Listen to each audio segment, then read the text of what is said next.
I thought I would give you an update on the temperature blanket that we are working on this year. This here is the pattern. And this is my key that I have made so I know what temperature. So it's the highest temperature of the day here in Maine. I am using a Malabrigo Rios, and I added a color for 20 or below, just given our climate. So this here is the blanket so far, a few weeks into January. You can see here, this line indicates where I've twisted my stitch so that it will lock in place. I also have that on this side as well. And this is the beginning of the round. So for the first several days, it was the same temperature. And this is I did a smaller knit 2 purl 2 in the beginning as my border. And so you can see here, this is where I've added colors. I've opted to carry it in the round when the temperature wasn't going to change very often. And you don't have to worry about these being in your way because you're going to cut them anyway. So I also made a mini version to show you, which I would really recommend everybody does this, just to give you an idea of the concept. So I have one here that is bound off and a second one that I'm going to cut for you. So you're making the circle, a tube, and again, these are all of the ends that I didn't worry too much about, and this is what I'm going to cut and unravel. So this here is your beginning, and this is where I've cast off. So these are my ends, and this is what I'm going to cut. Obviously yours would be much bigger than that.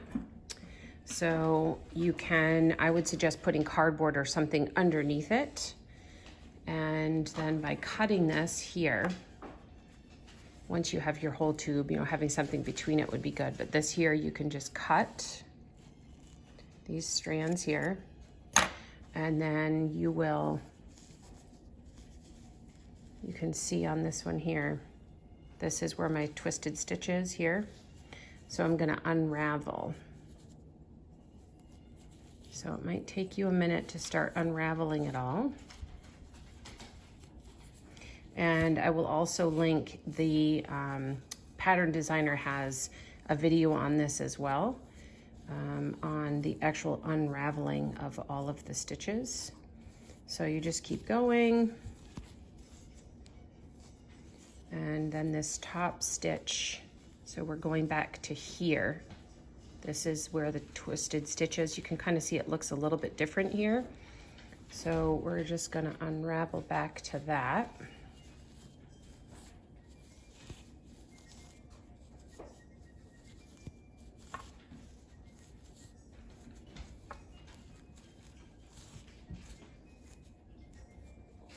And this one you have to pull back a little bit on the top.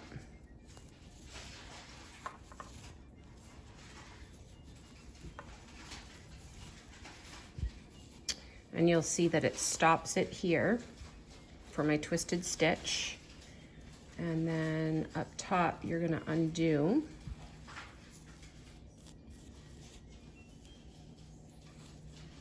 And then this stitch here, you're gonna wanna pull through when you get to that twisted stitch, which is right here. You can see the twisted stitches here. And then you will pull through this stitch, just like it was your last stitch, to lock it in place. So make sure that you do that. She does make note of that in the pattern. She does say in the pattern here, when you're doing your, you secure loose ends from cast on, and that's what she means. Here's your cast on and your cast off edging. So once you do that, everything will be locked in place. So this one you can tell here, we're just unraveling, and then it won't go anywhere from here. So that one's stopped. This one is stopped here. You can see that's not going anywhere. This one here. So it'll take you a few minutes to unravel it, but you can tell the beginning of your round is secure, and this one on the top, you have to pull through as if it were your last stitch on a cast off. So here are all of my fringe here, which you can just trim. And then on the other side, you're gonna do the same thing and unravel back.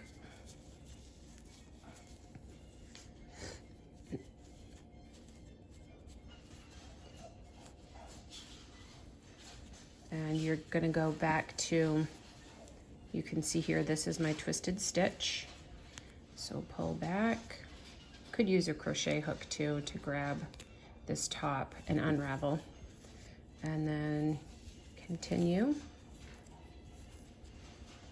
So this one here, just gonna take apart because this is our top row.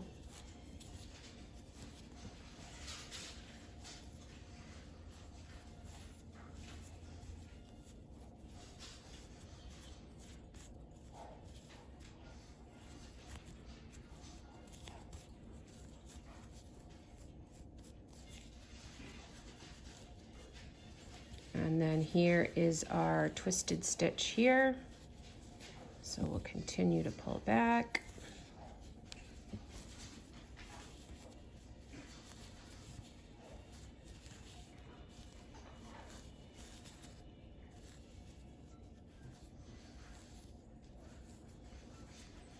So you want to make sure that you've secured. You'll have this too at the beginning from your cast on, well, depending on how you cast on. And then here is my fringe on this side. I'm going to go back one more so you can see that twisted stitch right here.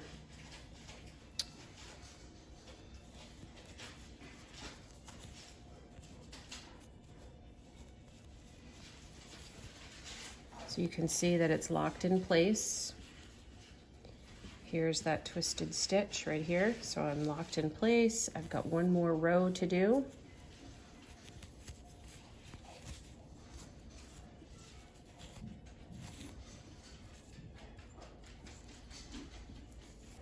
And then you are all set. And then you just trim them. So you can tell that this is this twisted stitch, which is the magic. You have to make sure you do that twisted stitch. You can identify it by a stitch marker on both sides if that's easier, but it's pretty well defined. If you really look at the difference, when I kind of stretch this out, you can see this stitch is a lot more narrow. And then these are just your basic V knit stitch.